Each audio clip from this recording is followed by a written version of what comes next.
What should I do if I really don't like my Metamour? I think that I'm such a therapist. I'm like, I have questions about your question. So, what do you mean by you really don't like your Metamour? And like, what do you need to do?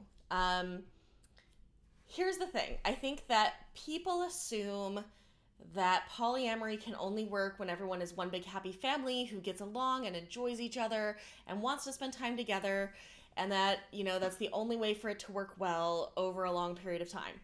And while it is easier in a lot of ways if people's partners all get along with each other and like each other, sometimes you're going to have metas you don't like, and that doesn't necessarily mean that anything has to change or you have to do anything about it. We've all had to work with people that we don't like, and we find a way to get along with them well enough to be at the workplace and get the work done together. It's the same thing in a polyamorous relationship. You don't have to like someone to be able to be at your shared partner's birthday party and not get into a huge fight. You can just exist with them and be cordial and have that be enough. I think that a lot of us, because of perhaps social media and the ways that we can very much curate our circles and who we're exposed to on there, perhaps because of, overall cultural trends towards like belief purity and like holding everybody to standards of like having to be perfect at things for whatever like set of different reasons, people are in a lot of ways less good these days at just being around and dealing with people who they don't like and who are very different than them. Sometimes you're going to have someone in your community, in your organization, at your job, in your friend group, one of your metamours, who you just don't like. And the thing is, you can just not like them and still be around them and not be a jerk to them, and that can be okay. You don't have to have like some righteous reason that you are correct for not liking them and that everybody else should not like them as well. You can just not like the person. You don't have to have some set of demands for your partner because you don't like that person. You can just not like them and not spend a lot of time around them.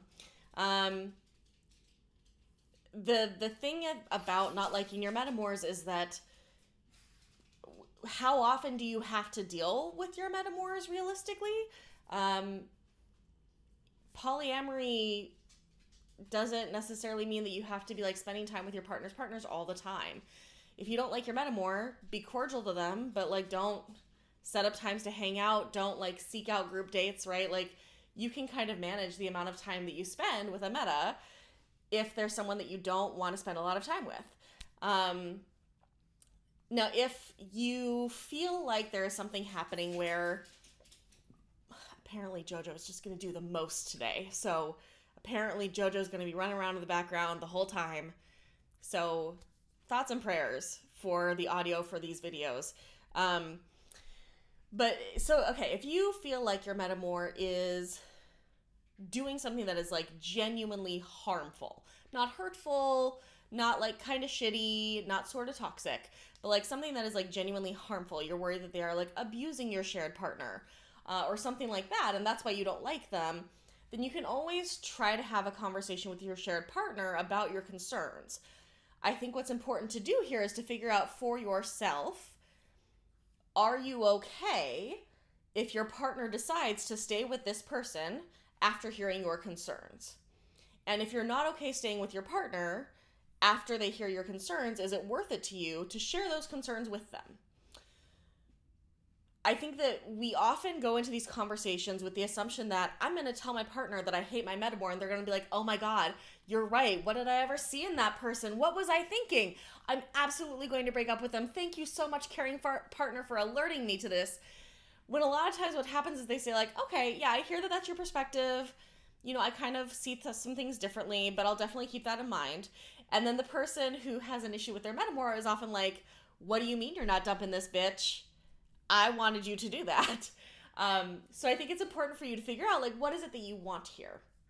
If you dislike your metamour enough that you do not want to be associated with someone who's associated with them, then your option is to break up with your shared partner.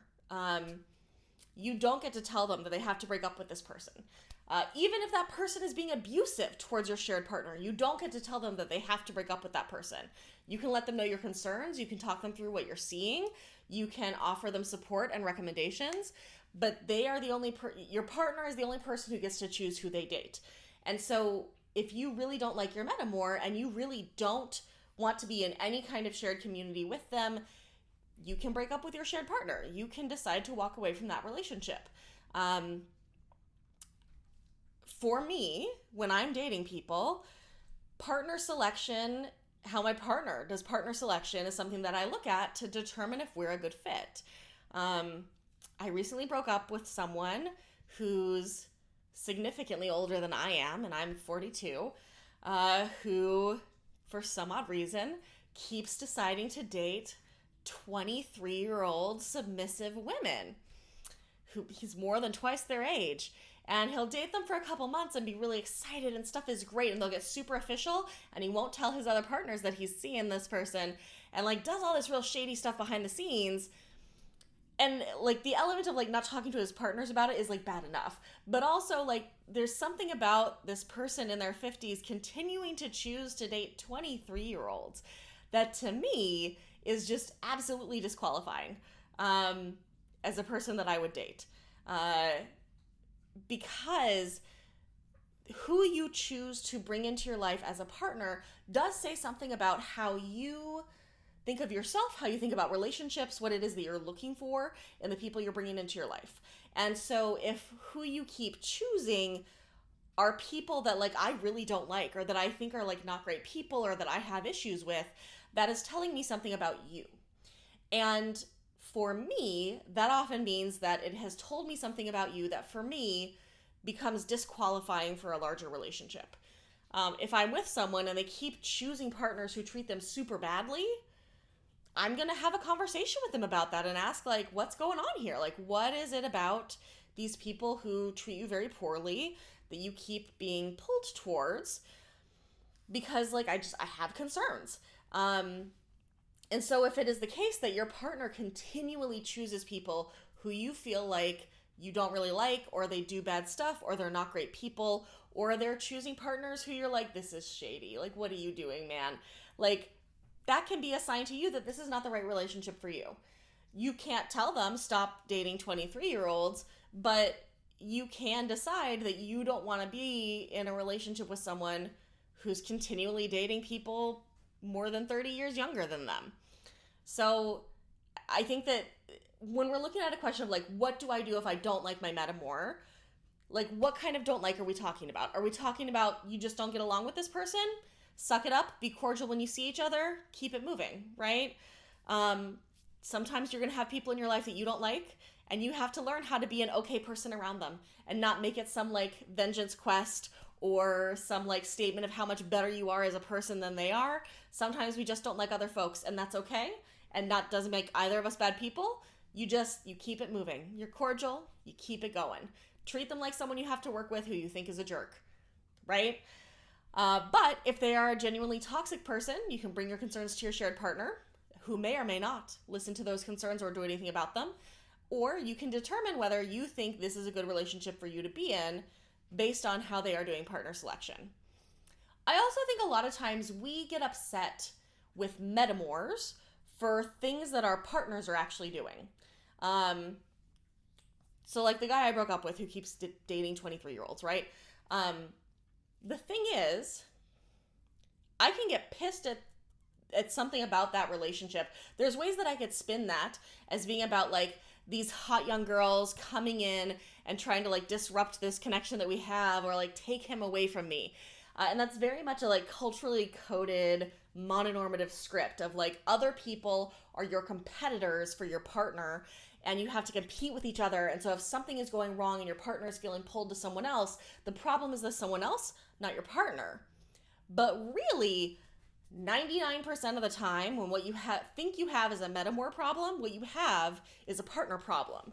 Your partner is not doing what they need to do to either take care of your relationship with them, to set boundaries in their other relationship, or to be mindful of what they're communicating about what they're doing, right? And so If you feel like this other person came in and all of a sudden your partner's not paying you any attention and like, what the hell's wrong with that bitch? What's wrong is with your partner. Again, most of the time, if what you think you have is a Metamour problem, what you have is a partner problem. Your partner has made decisions that are making everything harder for you. That could be the decision about who they date, about how they're dating them, about how much energy they're putting towards that person or time, how much time or energy they are or are not putting towards your relationship, how much communication you're getting. Those are all issues from your partner. Now, there can be cases where like a Metamour is being abusive towards your partner and that bleeds over into your relationship, but I would say that that is far more rare than a partner is being a bad hinge, and it's easier to blame the meta than the shared partner because then your relationship may have to change. If we blame the meta, it's external to this relationship. It's nothing about the partner or about me or our connection. It's this evil outside person, and I can blame them and not have to look at whether there's something wrong inside of my relationship.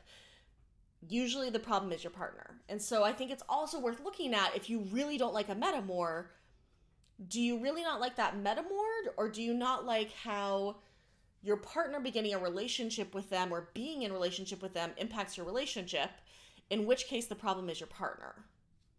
So that's what you do if you don't like your Metamour. Either like suck it up and deal with it, evaluate your own relationship, see if your partner is doing stuff that maybe is not working well for you, and figure out, like, do you actually not like the Metamour, or is your partner doing stuff that you're blaming on your Metamour?